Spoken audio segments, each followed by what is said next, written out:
আরও ৩ দিন টানা বৃষ্টির পূর্বাভাস।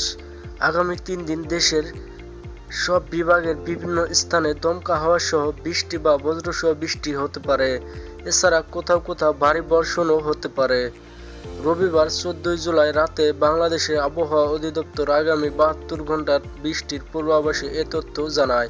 এতে বলা হয়, বর্তমান মৌসুমী বায়ু বাংলাদেশের উপর মোটামুটি সক্রিয় এবং উত্তর বঙ্গোপসাগরে মাঝারি অবস্থায় রয়েছে।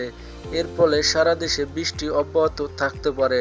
রোববার ১৪ জুলাই বাংলাদেশে আবহাওয়া অধিদপ্তরের আবহাওয়াবিদ এ.কে.এম. নাজমুল হকের দেওয়া পরবর্তী ৭২ ঘন্টার পূর্বাভাসে এ তথ্য জানানো হয়।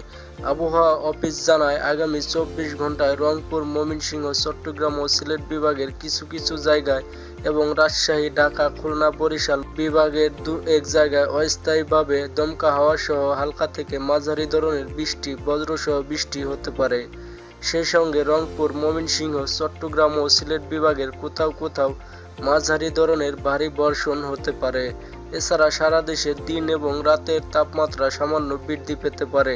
আগামীকাল সন্ধ্যা ৬টা থেকে পরবর্তী ২৪ ঘন্টায় রংপুর, ময়মনসিংহ, চট্টগ্রাম ও সিলেট বিভাগের কিছু কিছু জায়গায় এবং রাজশাহী, ঢাকা, খুলনা ও বরিশাল বিভাগের ২-১ জায়গায় অস্থায়ীভাবে দমকা হাওয়া সহ হালকা থেকে মাঝারি ধরনের বৃষ্টি, বজ্রসহ বৃষ্টি হতে পারে। সেই সঙ্গে রংপুর, ময়মনসিংহ, চট্টগ্রাম ও সিলেট বিভাগের কোথাও কোথাও মাঝারি ধরনের ভারী বর্ষণ হতে পারে। সারা দেশে দিনের তাপমাত্রা সামান্য বৃদ্ধি পেতে পারে এবং রাতের তাপমাত্রা প্রায় অপরিবর্তিত থাকতে পারে।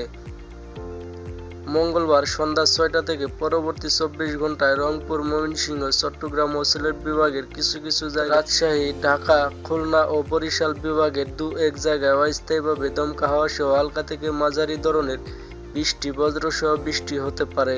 সেই সঙ্গে রংপুর, ময়মনসিংহ, চট্টগ্রাম ও সিলেট বিভাগের কোথাও কোথাও মাঝারি ধরনের ভারী বর্ষণ হতে পারে। সারা দেশে দিন এবং রাতের তাপমাত্রা প্রায় অপরিবর্তিত থাকতে পারে। এছাড়া আগামী ৫ দিনের শেষের দিকে বৃষ্টিপাতের প্রবণতা বৃদ্ধি পেতে পারে। তো ভিউয়ার্স, এই ছিল আগামী ৩ দিনের আবহাওয়ার সর্বশেষ আপডেট। পরবর্তী আপডেট পেতে চ্যানেলটি সাবস্ক্রাইব করুন।